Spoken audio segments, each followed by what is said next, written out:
ശരി ശരി ശരി ശരി കുടിക്കാൻ പൈപ്പിലും വെള്ളമില്ല, കുറെ കെറ്റിലും വെള്ളമില്ല. ഇവരെ കണ്ട എല്ലാ പരിപാടികളിലും വലിയ ജനപങ്കാളിത്തം, ഒരുക്കുന്ന മൈതാനത്തിന് താങ്ങാൻ പറ്റാത്ത രീതിയിലുള്ള ജനസഞ്ചയം. തളരരുത് രാമൻകുട്ടി, തളരരുത്. കലാകാരനല്ലാത്തവരെ സമൂഹം അംഗീകരിക്കില്ല. നീ സമാധാനിക്ക്. ജനസഞ്ചയം മൈതാനത്തിന് പുറത്ത് തടിച്ചു നിൽക്കുന്ന അവസ്ഥയാണ് എല്ലായിടങ്ങളിലും കാണാൻ കഴിയുന്നത്. ഇവരെ കണ്ട എല്ലാ പരിപാടികളിലും വലിയ ജനപങ്കാളിത്തം,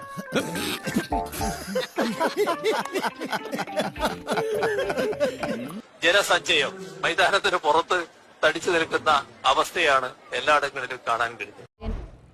എനിക്ക് ജയ് വിളിക്കാൻ ഫാൻസുകാരെ നിർത്താമെന്ന് പറഞ്ഞിട്ട് ഒരുത്തനെയും കാണാനില്ലല്ലോ. എന്തും കാണിക്കാനുള്ള ഒരു വേദിയാണ് യോഗം എന്ന് കരുതരുത്.